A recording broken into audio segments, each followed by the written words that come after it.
There was a couple transfers where I felt like I'm not the kind of, okay, first of all, you have to understand, I'm not the kind of person who analyzes everything, what the mission president is up to and this and that, and tries finding better ways of doing it. I just kind of accept that what he does is the Lord's way, and the Lord will support him no matter what he does, if he does it in righteousness. So there was a couple of transfers where I heard some missionaries being like, "Wow, I did not see that coming," because that's kind of wacky. I can't believe he's pulling this.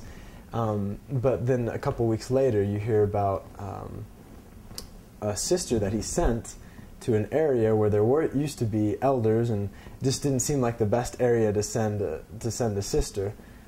You hear about a miracle that happened there with an investigator who spoke Russian, and she spoke Russian her whole life, and they were able to finally make some kind of communication and really get him involved in the Word and baptized. Miracles that you hear all the time. And I know the mission president isn't perfect. President Carlson wasn't perfect, but all of the Lord called him and he supported him.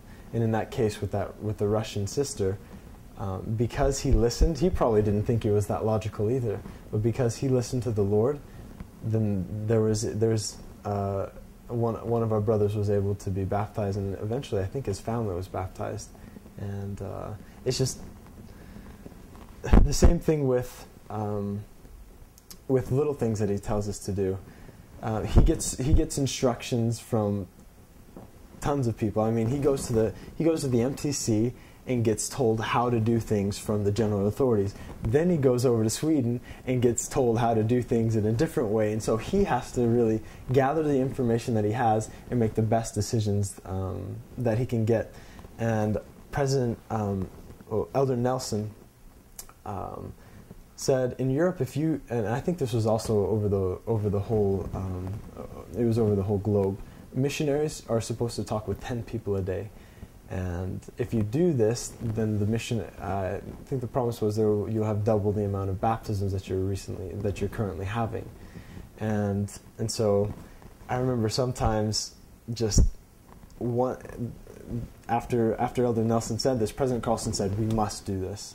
We must do this. And we were thinking, how in the world are we going to do this with appointments, with recent convert discussions, with going to church on Sundays, going to dinners, and you just think, how are we going to get all of this stuff done and talk with? It had to be 20 people because 10 people companionship, 10 people a companion, not a companionship. It would be 20 people a companionship, and there's some days we would have to stay outside our apartment at like 9 o'clock and try to talk with people because we were busy the whole day.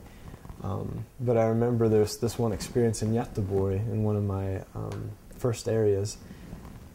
We did it every week because we had a district leader who really pushed it hard and was really into obeying the mission president, and we loved him and we supported the district leader and the mission president, and the whole district did it for a whole transfer. And that transfer, I was able to talk with an 18-year-old girl on the bus, give her a Book of Mormon, and about 2 or 3 months later, she was baptized, confirmed, and I felt like her testimony was as strong as any member that you can find out in Sweden, and one of the strongest. And she really took the gospel, started praying, received her own revelation, her own answers from God, and was able to communicate with God and develop a relationship with Christ that she didn't have before. And it was because of following the mission president, his counsel. Like, I could have easily just sat on the bus and just ignored a feeling. A mission is like, I swear, sometimes being on a mission is like sitting in testimony meeting. It's like all the time, because I made like a promise with the Lord. Every time I sit on a bus or on a train or on a plane or just even walking from appointment to appointment, I am going to talk with someone. If I have an opportunity, I'm not going to sit there and think about the appointment.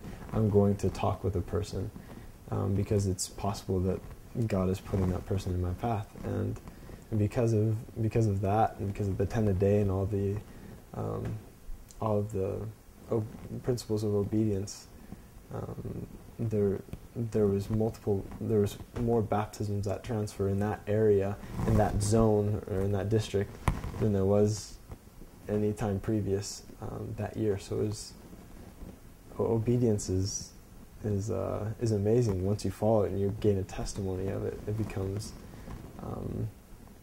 I wish I remember. I think it was Marvin J. Ashton who said, "When obedience ceases to become a burden and becomes something that you actually want to do, then it empowers you." And it's definitely true.